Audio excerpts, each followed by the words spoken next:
Hello friends, welcome to my YouTube channel Vikas Kumar.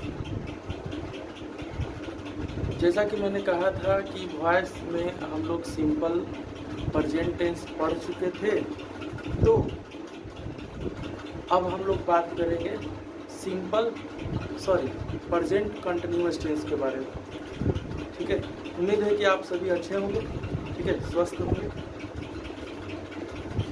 Voice के section में अगर हम बात करें, हमारा दूसरा जो टॉपिक है वो टॉपिक है प्रेजेंट कंटिन्यूअस टेंस। कौन सा है? Present continuous tense. Present continuous tense का मतलब होता है जारी वर्तमान का। ठीक है, और इसमें अगर हम एक्टिव में बात करें स्ट्रक्चर का, तो इसका होता है subject plus is, are, am. Is, are, am इसमें हेल्पिंग वर्ब दिया हुआ है, इसके तुरंत बाद बिफोर है, ऑब्जेक्ट रहेगा सर, इंफिनिटिव वर्ब रहेगा और एक्सटेंशन रहेगा। सबसे बड़ी बात यहाँ पर यह है कि एक्सटेंशन का मतलब क्या होता है। तो एक्सटेंशन का मतलब होता है अपवाद। क्या होता है? अपवाद। ठीक है, तो आइए एक प्रश्न लेते हैं।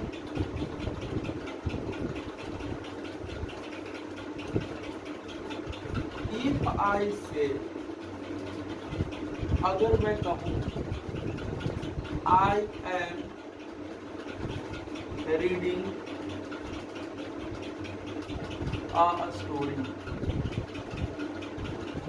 अगर मैं आपसे ये कहूँ कि I am reading a story, मैं एक कहानी पढ़ रहा हूँ, तो इसका पैसिव वॉइस में स्ट्रक्चर क्या हो जाएगा?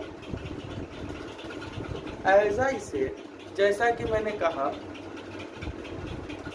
ये हमारा क्या है?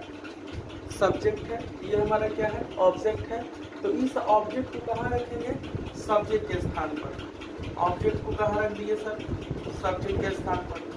हेल्पिंग वर्ब जो दिया हुआ रहेगा, अब आपको ध्यान रखना है, हेल्पिंग वर्ब जो भी वॉइस में दिया हुआ रहेगा, प्रेजेंट इंडेफिनिट टेंस और पास्ट इंडेफिनिट टेंस के अलावे जो भी अन्य टेंस होंगे उसमें हेल्पिंग वर्ब शामिल रहेंगे।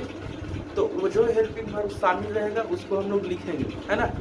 तो देखिए, हेल्पिंग वर्ब दिया हुआ है, हेल्पिंग वर्ब को ऑब्जेक्ट के अनुसार आपको सजा देना है। एक और बात याद रखिएगा, आप अपने दिमाग में, मस्तिष्क में, जहन में बैठा लीजिए कि जहाँ कहीं पर भी आपको V4 नजर आएगा, क्या नजर आएगा? V4, वर्ब का चौथा रूप, उसके पहले पैसिव वॉइस में आपको बीइंग लगा देना है। क्या लगा देना है? Being, BEING। तो यहाँ पर आपको बीइंग का प्रयोग करना है। किसका प्रयोग करना है? बीइंग का। प्लस यहाँ VP लगा दीजिएगा, प्लस बाई कर दीजिएगा, और जो सब्जेक्ट रहेगा उसको आपको क्या करना है? ऑब्जेक्ट में चेंज कर देना है। आइए हम लोग सॉल्व करते हैं। I am reading a story, मैं एक कहानी पढ़ रहा हूँ। अ स्टोरी को आगे लाइए। अ स्टोरी सिंगुलर है तो हेल्पिंग वर्ब भी सिंगुलर होगा। मैंने कहा कि आपको बीइंग को आगे लाना है, बिफोर के पहले लाना है। अ स्टोरी इज बीइंग, रीड का विपरीत क्या होता है? रेड होता है। बाय और आई का ऑब्जेक्ट क्या हो जाएगा? मी हो जाएगा। तो बना a story is being read by me, एक कहानी मेरे द्वारा पढ़ा जा रहा है। एक कहानी मेरे द्वारा क्या हो रहा है? पढ़ा जा रहा है। Seema is doing this work. Seema is doing this work, Seema इस काम को कर रही है। क्या कर रही है? सीमा इस काम को कर रही है। दिस वर्क हमारा ऑब्जेक्ट है साहब, दिस वर्क को आगे लाइए।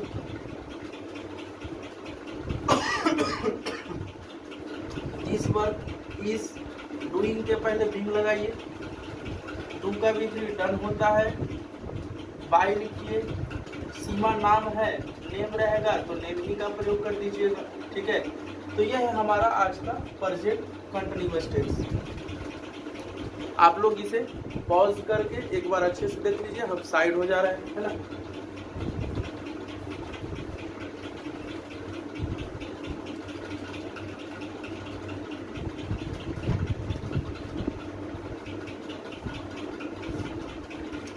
अब हम लोग थोड़ा सा बात कर लेते हैं प्रेजेंट परफेक्ट टेंस के बारे में। किसके बारे में?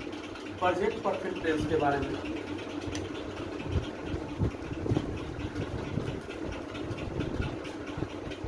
तीसरा हमारा हो जाएगा, है ना। आज हम लोग प्रेजेंट समाप्त ही कर लेंगे, नहीं, present perfect tense. Present perfect tense का मतलब क्या हो जाएगा साहब? पूर्ण वर्तमान काल। तो इसका स्ट्रक्चर क्या होता है सर, ये बता दीजिए, ठीक है। तो ये हमारा हो जाएगा, सब्जेक्ट हो जाएगा, हैज या हैव का प्रयोग करेंगे, बी का प्रयोग करेंगे, ऑब्जेक्ट का प्रयोग करेंगे, इंफिनिटिव वर्ब का प्रयोग करेंगे और एक्सटेंशन। आप इतना जान लीजिए कि ये सभी जो मेन वर्ब है, मतलब कि हेल्पिंग वर्ब जो आपको नजर आ रहे हैं, वो मेन वर्ब के ही रूप में है।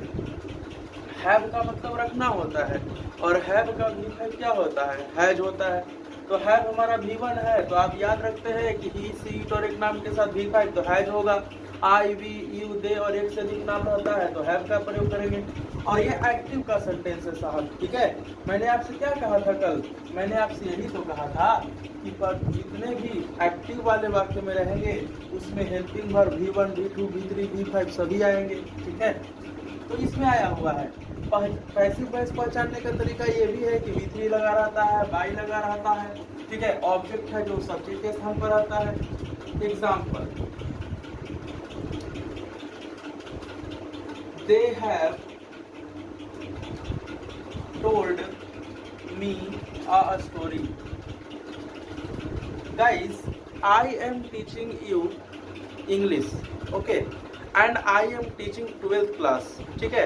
So today I have taken two objects in this sentence, ठीक है। Before this I was teaching you, I have taken only one object, but today I have taken two objects, ठीक है। And today I will change into two sentences, ठीक है। They have told me a story. उन लोगों ने मुझे एक कहानी सुनाई, है ना। उन लोगों ने मुझे एक कहानी सुनाया। क्या सुनाया है? एक कहानी सुनाया। किसको सुनाया है? मुझे सुनाया, ठीक है। मैंने आपसे पहले ही कह दिया है, I had already told you, कि क्या, किसका, किसकी, कहाँ करके सवाल करेंगे, जवाब मिलेगा तो क्या है? क्या है? क्या, किस, सॉरी, क्या, किसका, किसकी, कहाँ करके सवाल करेंगे, जवाब मिलेगा तो क्या है? ऑब्जेक्ट है। आइए ध्यान देते हैं, ये हमारा वैसा क्या है? प्रेजेंट परफेक्ट टेंस है। जहां नहीं पर कि आपको हैज और हैव नजर आएगा, पैसिव वॉइस में आप उसके बाद बीन लगा दीजिएगा। क्या लगा दीजिएगा? Been, B-E-E। आइए सर, ऑब्जेक्ट को सब्जेक्ट के स्थान पर रखेंगे। मैंने आपसे पहले ही कह दिया है कि जो हमको हेल्पिंग वर्ब मिला है उसको हम लोग क्या कर लेंगे? लिख लेंगे। कहे के मतलब है कि दहेज मिला हुआ है तो दहेज को साथ में रखेंगे, दे के नहीं आना है ना। मिला हुआ है लिख लीजिए, इसके बगल में बीन लगाइए। क्या लगाइएगा? बीन।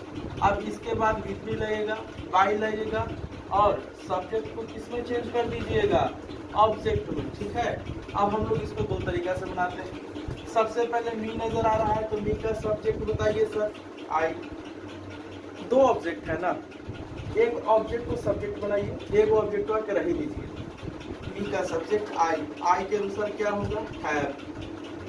बीन लगाइए, आई हैव बीन। टोल्ड तो V3 है ही, कोई जरूरत नहीं है, जैसा वैसे लिख दीजिए। जो एक और बचा हुआ है अ स्टोरी, उसको वैसे ही लिख दीजिए मेन वर्ब के बाद। I have been told a story. अब बाई लगा दीजिए और दे के ऑब्जेक्ट क्या होता है? देम होता है। बाई देम आपको नहीं लिखने की इच्छा है तो नहीं भी लिख सकते हैं, कोई दिक्कत नहीं है। चलिए एक और तरीका से बनाते हैं। अ स्टोरी को मी से बना दिए हैं साहब। अब हम लोग बनाएंगे अ स्टोरी से, ठीक है। अ स्टोरी को आगे अ स्टोरी एगो है तो हैज लगा दीजिए। अ स्टोरी हैज बिन लगावेला जरूरी है। टोल्ड पहले से है। मैंने आपको कहा कि एगो के पकड़िए, एगो के आगे ला है तो एगो के बगल में लिख भी दीजिए, ठीक है। तो a story has been told, मी बचल है, ठीक है, बाय, और दे के ऑब्जेक्ट क्या हो जाएगा, देम। तो इस प्रकार से हम इसे बनाएंगे। चलिए आप लोगों के लिए एक और एग्जांपल, हम साइड हो जाते हैं, पॉज करके इसको एक बार लिख लीजिएगा।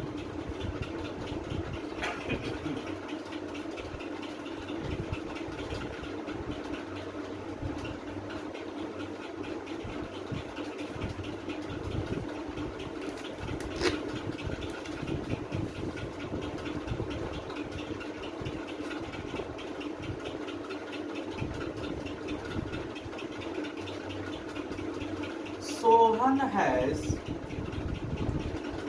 published a novel. Sohan has published a novel.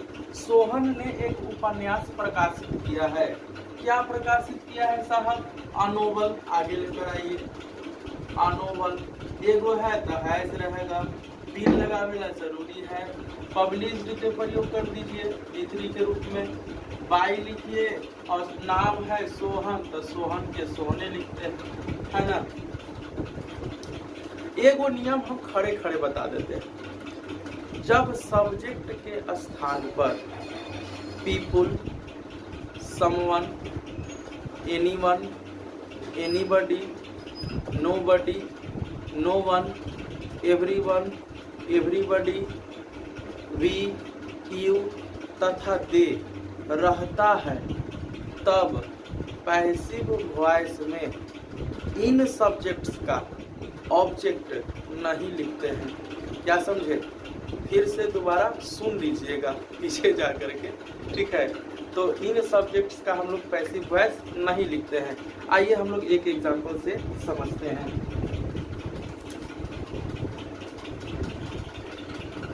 देखिए साहब, आप लोग बहुत सारा मॉडल पेपर क्वेश्चन वगैरह बनाते होंगे तो उसमें आपको एक क्वेश्चन मिलता है। आप एग्जाम भी दिए होंगे तो उसमें भी एक क्वेश्चन दिखाई दिया होगा।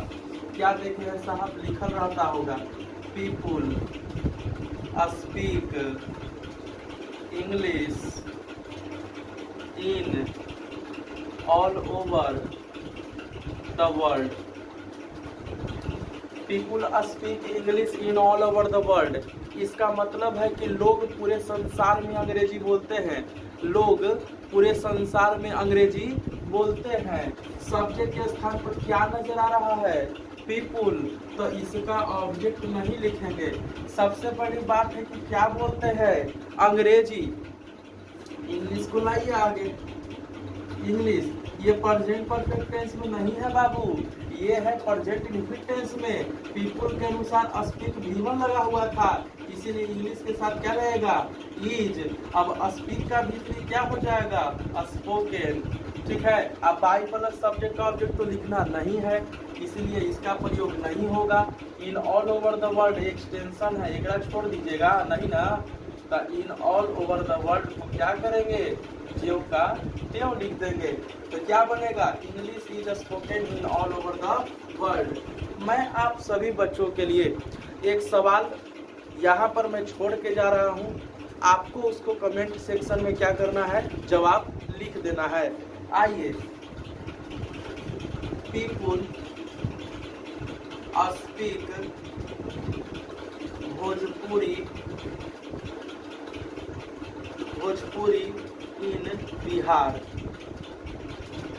पीपुल स्पीक भोजपुरी इन बिहार, ये मैंने एक क्वेश्चन छोड़ा है साहब। इस एक क्वेश्चन का आंसर आपको क्या करना है? इसको देना है कमेंट सेक्शन में। पीपुल स्पीक भोजपुरी इन बिहार आपको बना करके आपको कमेंट सेक्शन में क्या कर देना है? लिख देना है, ठीक है। हम नहीं जान रहे हैं कि कितना मिनट का वीडियो हुआ है, एक सेकंड देख लेते हैं।